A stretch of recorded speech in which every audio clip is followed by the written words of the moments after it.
الكبيدات الكسكسو ديالنا ها هو موجود بالحم الراس والخضاري والحمص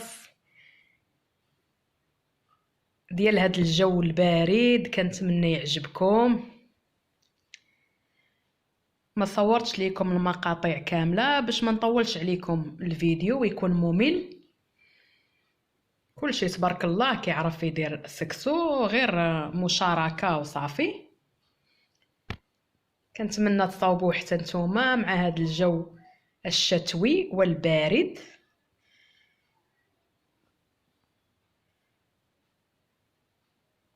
ما تنسونيش الكبيدات من اللايك، وشكرا على المشاهدة. نخليكم مع بقية الفيديو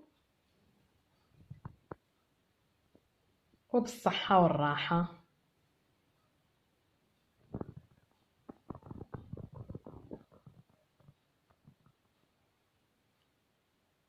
السلام عليكم الكبيدات ديالي، اش اخباركم؟ لاباس عليكم؟ كي دايرين مع شي برد مع شي بروده؟ كنتمنى تكونوا بخير وبصحه جيده كاملين ان شاء الله. الكبيدات غادي ندير كسكسو بالحم الراس والحماص، كيجي لذيذ بزاف وكيجي رائع مع هذا الجو البارد، كيعطي طاقه للجسم. هنايا عندي كميه من الحم الراس ديال الثور، هنايا عندي الخضاري كاملين، اللفت، الملفوف او الكروم، خيزو، الحمص، قبطه ديال الربيع مخلطه، وهنايا عندي القرعه وبطاطا حلوه والفلفله حاره، وهنايا عندي مطيشه مقطعه وبصله كبيره حتى هي مقطعه. هنايا عندي الملحه والخرقوم عرق والبزار وسكينجبير وزيت الزيتين ان شاء الله. دابا غادي نبدا نصب. نتوما عارفين مع هذا الجو ديال البرد والشتاء كيبغي الاكلات ثقيله. حنا المغاربه ما شاء الله يعني الاكلات الثقيله هو المطبخ ديالنا.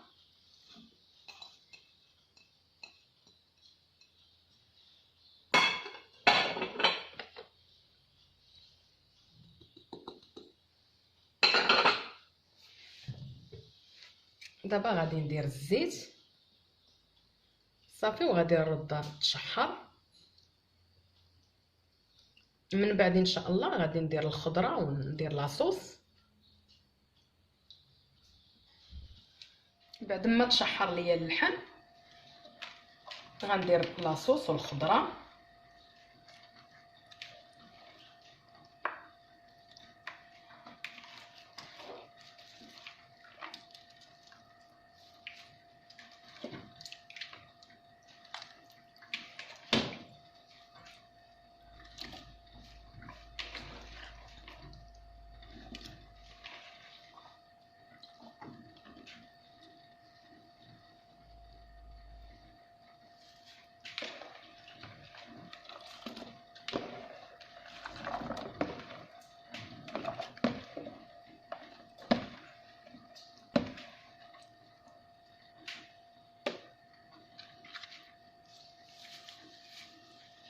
صافي والربيع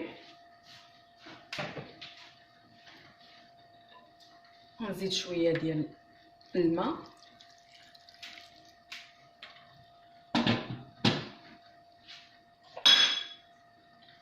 صافي وغادي نسدها طيب حتى نبغي ندير التفويره الاولى. غادي ندير البنات سميده، ما غنكسكسها ما والو، غنخليها هكاك.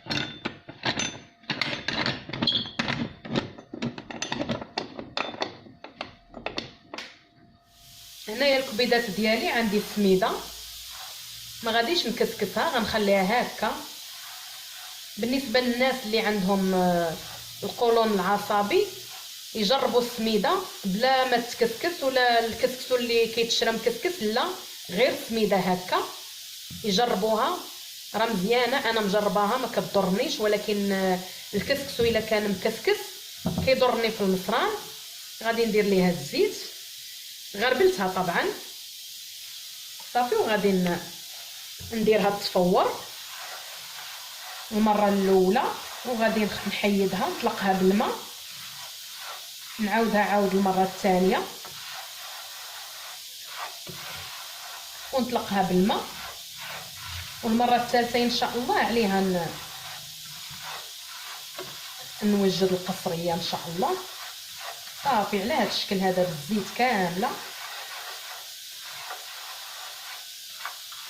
كنبقى نطلقها بالماء. ملي كنبغي نعاودها المره الثانيه ولا الثالثه كنعاود ليها مازال الزيت، كتجي زوينه، كتكون خفيفه، كتهضم في ساع، ماشي بحال الكسكسو اللي مكسكس حتى هو زوين ولكن كيبقى ثقيل على الجهاز الهضمي.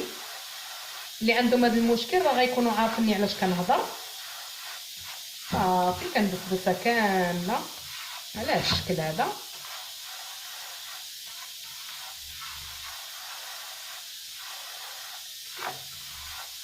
كلشي تبارك الله دابا ولا كيعرف يطيب،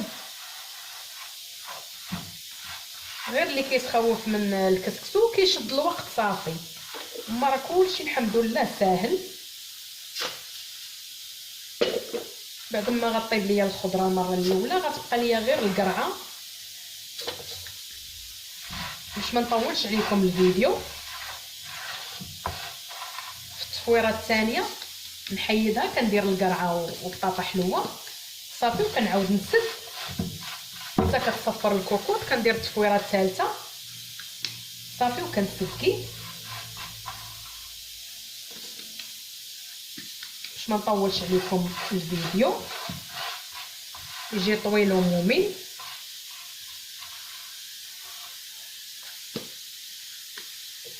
صافي دابا غادي نديرو ونتلاقاو ان شاء الله ملي نوجد القصريه.